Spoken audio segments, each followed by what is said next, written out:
ॐ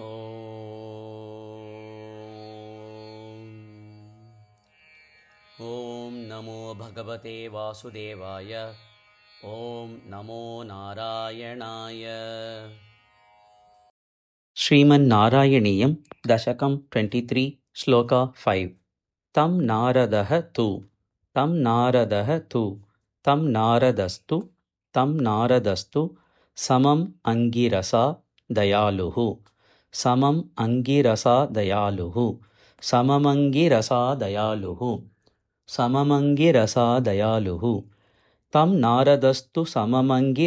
दयालुः तं नारदस्तु सममङ्गिरसा दयालुः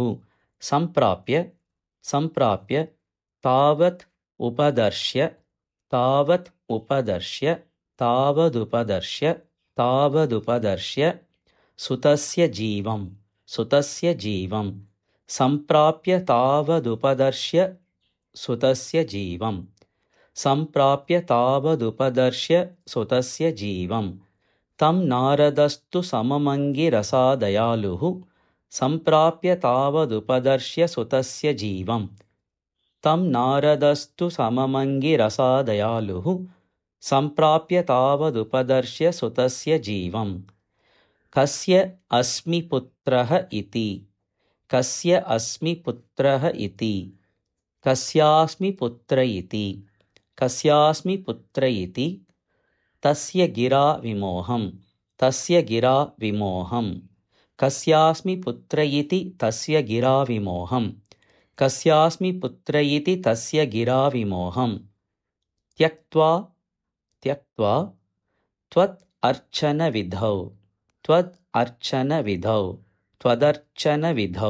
त्वदर्चनविधौ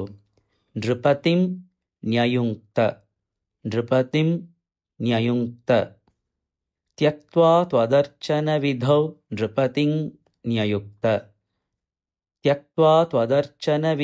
नृपतिं न्ययुङ्क्त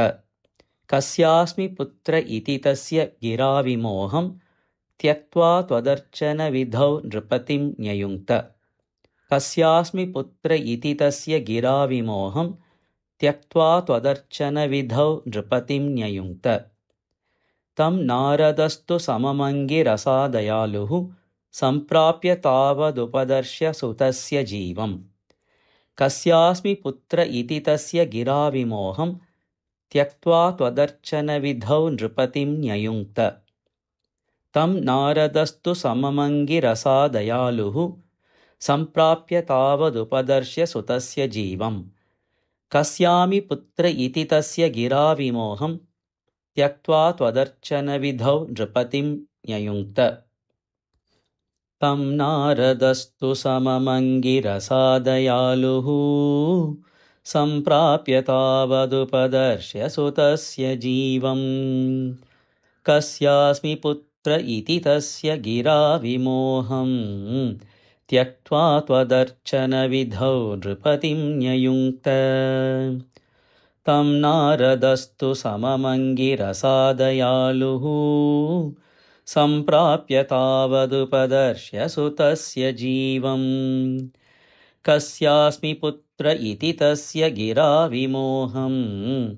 त्यक्त्वा त्वदर्चनविधौ नृपतिं न्ययुङ्क्त